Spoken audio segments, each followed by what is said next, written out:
All right, more Emerson today. Actually, more of this biography by Robert Richardson.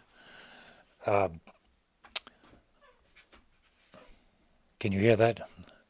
That's my dog with a squeaky toy. I have two dogs. They both are up here with me right now. One of them with a little squeaky toy. So you'll probably hear that throughout the video. Um, it is freezing here in Pittsburgh. It's a Sunday afternoon, and normally we would be out at the Symphony. We have a subscription Sunday afternoons, but not today. It is single digits, dropping into minus. That is in Fahrenheit, which is very cold. It's also snowing, and so we just said let's stay in. I'm pointing over to my Euro rack. I've been working on a piece that I hope to release on the 28th, which is the commemoration date of when my friend Lowry passed. It would be 5 years this year. He died in January, just before all of that COVID stuff started happening. I think several of you who watch these know Lowry, so let's get together. Let's get together and reminisce. Lowry would approve of this Emerson series. I think he was really an embodiment of that, like, American transcendental connection to nature. And in fact, the the line I'm responding to today, now that I think about it, really holds true with Lowry. Lowry was the most remarkable person that I've ever met, and an artist and a sculptor and a painter, and a poet, and a profoundly intuitive philosopher. In this chapter of the book, Emerson is writing the essays that would become Nature, which is sort of his first really significant publication.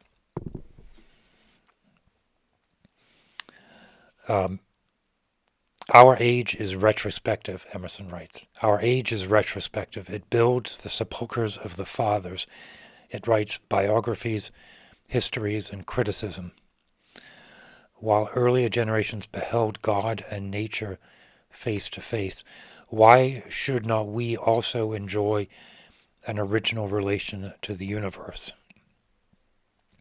Why should not we have a poetry and philosophy of insight and not of tradition, and a religion of revelation to us and not the history of theirs?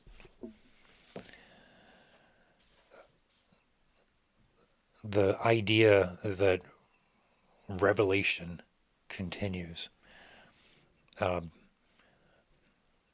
Emerson, always thinking of religion, spirituality, Christianity, and his relationship to that. Why shouldn't we today, he then, continue to evolve the relationship with the mystery? Whether that's from the pulpit, speaking of Unitarian Christianity, speaking of Calvinism, the kind of issues that were hot topics while Emerson was alive. Today, even more so, fragmented belief structures that really do hold the promise for such enormous insight into the nature of our mind, the nature of our brain, the nature of our spirit, and nature, the world outside, and the interaction between the two, and yet this potential. I think if Emerson were alive today, he would see it as a potential that we were failing to take advantage of. Perhaps if Emerson were alive today, we would have his voice of rational exuberance, irrational rationality. One of the other ideas that comes from this biography is that Emerson's essays are aphoristic. It's like a series of pokes to the head or laser beams into the brain. Build and build and build. Compared to Thoreau, who was equally insightful, equally revealed to, but followed a narrative and used a narrative structure, his own narrative, whether it was at Walden or out for a walk. I'm just reading Thoreau's essay, A Winter Walk.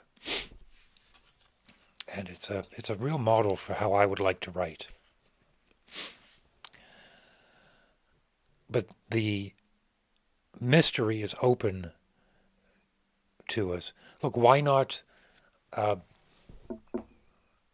of the reasons I'm reading Emerson is because I'm troubled and struggling with how to assimilate not just the political situation that we're in, but the way that we talk about the politics. And not just politics like the horse race of who's winning and who's chair of this committee and what crazy shit is going on wherever, or what terrible catastrophe and poor response or magnificent heroic response. The way we talk about all of that stuff is so deleterious. So I started reading Emerson towards the end of last year, towards the end of 2024, to see if there was some way of arriving at a political interaction. And I'm using politics in the most general word. I mean the body politic. Like, what is it to be civically oriented? So, if we are looking at nature, and nature meaning the universe, which to us today is vastly expanded even from what Emerson knew about. Was it Herschel, the astronomer who first started to show that the telescope proved, the visual telescope proved the enormous size of the universe, and with it the deep time, a real shift in time. We know even more with our telescopes that they orbit the Earth. Can you say they're floating in orbit? You don't float in orbit, do you? They're in orbit, the Hubble, the Webb, and so we can see practically to the end of the universe. We can see to the end of our known universe. This is a revelation, and it should change the way that we think about wisdom. Okay, so why not apply that to how our society is structured? Why not revisit the U.S. Constitution? We know more now than we did 250 years ago, 300 years ago. We know more. And yet we're fragmented in a really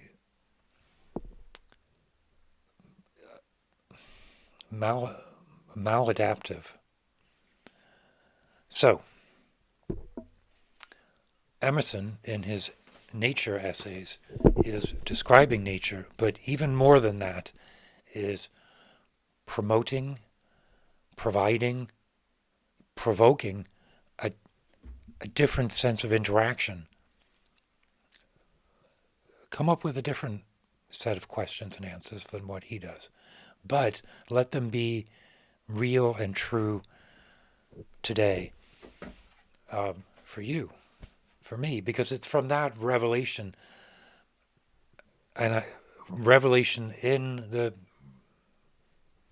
spiritual sense, like an understanding of our place in the universe. And I guess that is as good as any definition of what I think of as spiritual study. Understand the nature of what it is to be human as it interacts with the nature of what it is to be the universe. And where's that ebb and flow and that give and take? And I think if our politicians also thought about things like that, we'd have a very different world. Maybe one that we all still disagree deeply, but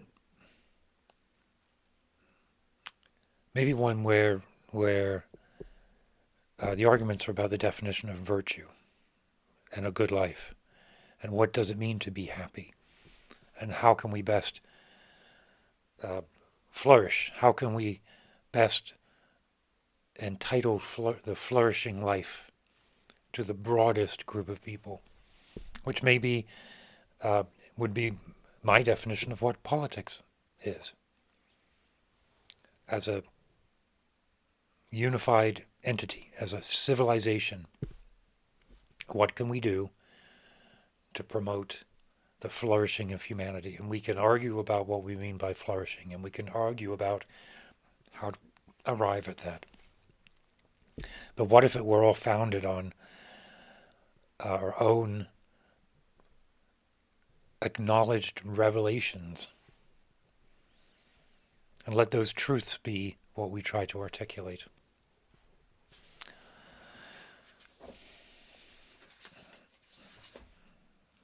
The cosmos, right? Capital K, cosmos, is what Emerson talked about.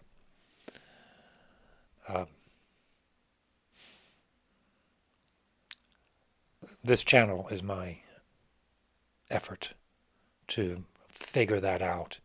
And as much as you are excited by that, or interested in it, or disagreeing with it, that's what I want to do here. And these daily notes are a good way of practicing that, right? So if you've made it this far, 13 minutes in, and you haven't subscribe. And if you already are a subscriber, find someone to share it with. Right, let's share this. So, cheers. Oh, keep your wits about you, right? And read Emerson.